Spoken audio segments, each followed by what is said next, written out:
여러분 안녕하십니까? KBS 아메리칸 뉴스입니다. 트럼프 행정부가 또 한 번의 강경 이민 정책을 발표했습니다. 의료보험을 감당할 수 없는 이민자들에게는 아예 비자 발급 자체를 허락하지 않겠다는 겁니다. 이유수 기자가 보도합니다. 본인의 건강을 책임질 수 없는 이민자는 받지 않겠다. 트럼프 대통령이 서명한 이민 신청자 비자 발급 규제안의 내용입니다. 다음 달부터 트럼프 행정부는 건강보험에 가입되지 않거나 의료비용을 감당할 수 있는 재력을 입증하지 못하는 이민자들에게 비자 발급을 제한할 계획입니다. 비자 발급을 위해서는 직장에서 건강보험을 받고 있다는 사실을 증명하거나 자비로 의료비를 부담할 수 있다는 경제적 능력을 입증해야 합니다. 이마저 여의치 않을 경우 미국에 거주하고 있는 친척이 가지고 있는 의료보험에 가입해야 합니다. 트럼프 대통령은 이러한 새 규정은 미국 시민권자들에게 복지 혜택을 돌리기 위함이라고 밝혔습니다. 합법 이민자들이라고 할지라도 건강보험의 가입 비율이 낮아 이들에게 불필요하게 많은 재정이 할애되고 있다는 겁니다. 하지만 이민 권익단체들은 이에 강하게 반발하고 있습니다. 의료비 감당이 어려운 저소득층 이민자들의 입국을 원천 봉쇄하기 위한 반이민 정책일 뿐이라며 비판을 쏟아내고 있습니다. 트럼프 대통령의 이러한 강경 조치는 법적 소송에서 자유로울 수 없습니다. 시행 15일 이전 연방 법원으로부터 시행 중지 명령을 받을 수 있어 긴장감도 조성되고 있습니다. 트럼프 행정부는 비자 발급이 줄어들 경우 영주권 신청 역시 자연스레 감소할 것으로 보고 있습니다. 트럼프 대통령의 비자 발급 규제안은 이미 비자를 받은 체류자들에게는 해당되지 않습니다. 또 망명 신청자와 단기 여행 비자 신청자도 건강보험 가입 사실을 증명하지 않아도 됩니다. 한편 이민정책연구소가 조사한 자료에 따르면 지난 2017년 기준 이민자들의 건강보험 가입률은 미국인 가입률인 69%에 비해 낮은 57% 수준입니다. KBS 뉴스 이우수입니다. 지난 주말 캔사스시티의 한 술집에서 총격 사건이 발생해 4명이 목숨을 잃고 5명이 다쳤습니다. 박시몬 기자가 보도합니다. 지난 주말 캔사스시티의 한 술집에서 일어난 총기 사건은 4명의 목숨을 앗아갔으며 5명의 부상자를 발생시켰습니다. 총기 규제의 목소리가 높아지고 있는 가운데 또 다른 총기 사건이 일어난 것입니다. 어제 새벽 1시 30분쯤 캔사스시티 시내에서 총기 사건 신고를 받고 출동한 경찰은 현장에 도착했을 당시 4명이 술집 안에서 숨져 있는 것을 발견했습니다. When we arrived, obviously a lot of people were still inside the bar trying to exit, running out. Inside we located 4 Hispanic males. One of them is late 50s, one is mid 30s, and 2 are in their mid 20s. Inside the bar deceased. 숨진 4명 외에도 5명의 부상자가 있었으며 인근 병원으로 후송된 이들은 현재 안정을 취하고 있다고 경찰 당국은 발표했습니다. 경찰은 현재 하비에르 알바토레라는 남성을 붙잡아 체포했으며 또 다른 남성을 추격 중입니다.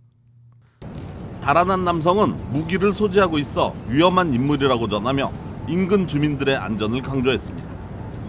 경찰에 따르면 사건 당일 술집 안에서 용의자 2명은 싸움을 하고 있었으며 이후 밖으로 나갔다 다시 돌아와 총격을 가했던 것으로 알려졌습니다. 용의자들은 이전에도 해당 술집에서 문제를 일으킨 적이 있었다고 바텐더는 전했습니다. 당시 술집 안에는 40명가량의 손님들이 있었으며 총성이 들리자 그곳을 황급히 빠져나오려는 사람들로 인해 뒤엉켜 넘어져 부상자가 나온 것으로 경찰은 파악하고 있습니다. 경찰은 사상자들이 모두 히스패닉이었지만 사건 장소가 히스패닉 밀집 지역이었기 때문에 증오 범죄의 가능성은 없다고 밝혔습니다. KBS 뉴스 박시몬입니다. 지난주 백인 여성 경관이 남의 집을 자신의 집인 줄 알고 들어가 흑인 남성을 침입자로 오인해 사살한 사건의 재판 보도해드렸죠. 그런데 이 재판에 증인으로 출석했던 또 다른 이웃이 총에 맞아 숨지는 사건이 벌어졌습니다. 경찰은 이번 사건의 연관성을 조사 중입니다. 숨진 사람은 올해 28살의 전직 운동선수이자 사업가인 조슈아 브라운입니다. 바로 지난주에 있었던 재판의 증인으로 참석했던 인물입니다. 브라운은 당시 검찰 측 증인으로 나와 경관의 총에 맞아 숨진 보텀 진에 유리한 증언을 한 바 있습니다. What kind of things did you hear him sing? Gospel music. 브라운은 당시 숨진 진이 살던 아파트 4층 복도에 있었으며 두 사람이 깜짝 놀라 만나는 듯한 소리에 이어 총성이 들렸다고 말했습니다. 브라운의 증언은 경관의 과실을 입증한 유력한 증거로 채택된 바 있습니다. 그리고 브라운은 지난 금요일 밤 댈러스의 한 아파트 주차장에서 달리는 차에서 발사된 총에 맞아 숨졌습니다. 목격자들은 수발의 총성이 들린 뒤 은색 세단 승용차가 주차장에서 달아나는 것을 봤다고 말했습니다. 현재 경찰 수사가 진행 중인 가운데 브라운의 죽음이 지난주 있었던 여 경관의 재판과 관련돼 있다는 단서는 아직 나오지 않은 것으로 알려졌습니다. 환절기 본격적인 독감 시즌이 시작되고 있습니다.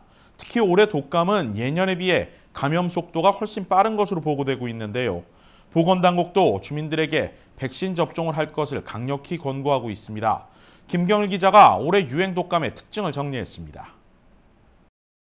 연방질병통제예방센터 CDC는 올해 유행할 독감 바이러스로 H1N1, H2N3, 인플루엔자 B형 바이러스를 꼽았습니다. H1N1은 신종플루로 조류 독감 A형입니다. 미국에선 150여 명이 사망한 독감 바이러스입니다. 독감 백신은 지난해 유행한 독감을 기준으로 3가지를 선정합니다. 독감 백신을 맞았다면 65%가 독감을 예방할 수 있습니다. 독감 바이러스도 약을 쓸수록 점점 더 강한 내성을 지닌 바이러스가 출현하고 있습니다. 지난해부터 예방률을 높이기 위해 독감 바이러스를 3가지에서 4가지 커버할 수 있는 백신으로 접종하고 있습니다. 작년까지만 해도 3가지만 갖고 했는데 이제 작년부터 이제 4가지가 조금씩 시장에 나오기 시작해서 요새는 이제 거의다가 4가지를 다 권해드리고.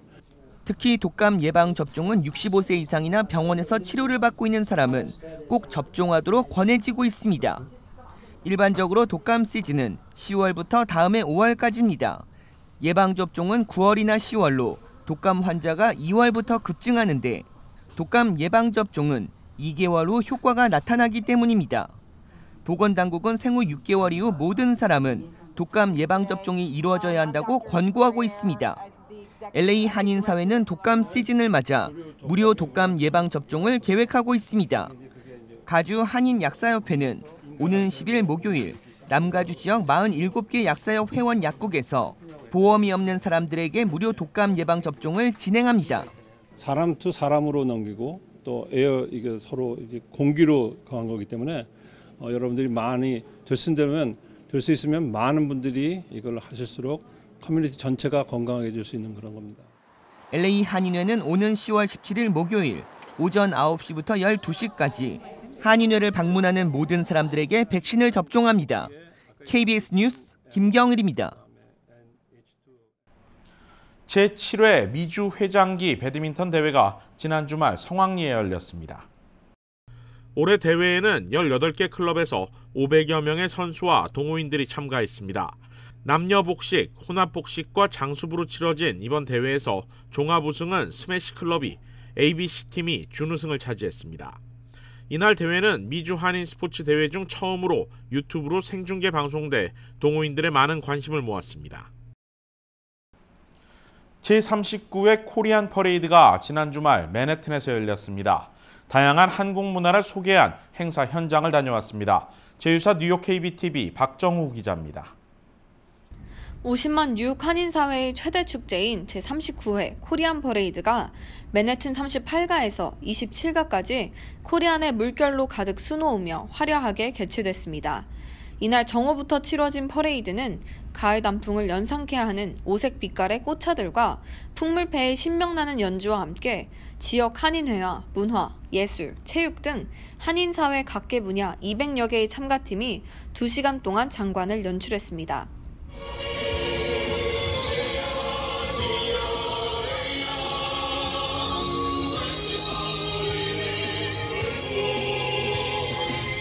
이날 코리안 퍼레이드는 아리랑 유랑단의 소고춤 무용 공연과 K-팝 공연, 한국 전통 무용, 어린이 전통 무용 공연 등이 진행되면서 관객들의 흥을 돋웠습니다. 초대형 비빔밥 퍼포먼스도 눈길을 끌었습니다.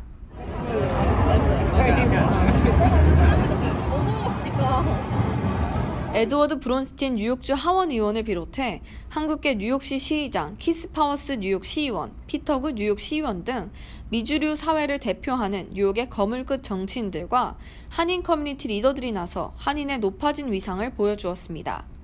And it's a great way to celebrate the Koreans' contribution to our city and our country and culture and food, and it's just a privilege to take part in it. 주최 측은 이번 퍼레이드를 통해 앞으로 한국 문화의 인식과 그 위상이 훨씬 높아질 것으로 기대했습니다.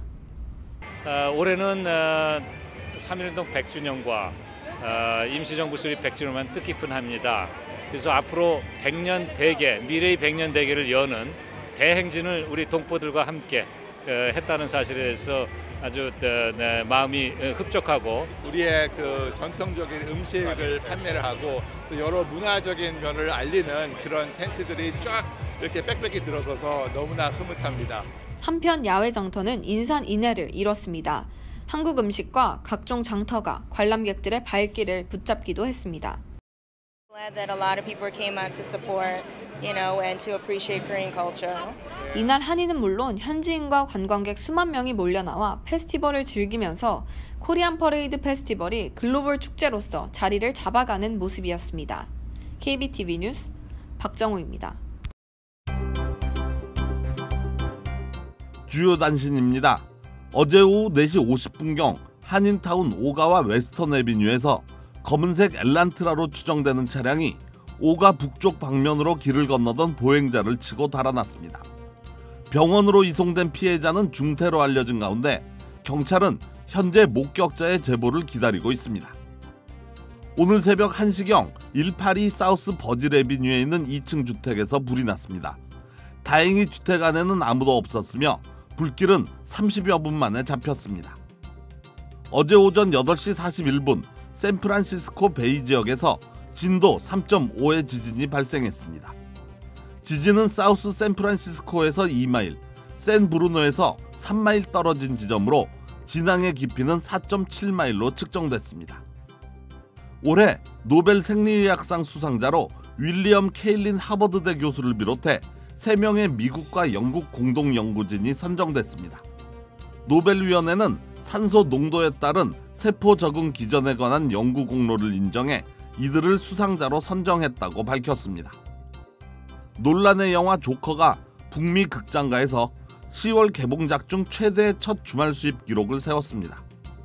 제작사 워너브라더스는 조커가 4,374개 극장에서 9,350만의 티켓 판매 수입을 벌어들여 역대 10월 개봉작 중 최고였던 지난해 베놈을 뛰어넘었다고 밝혔습니다.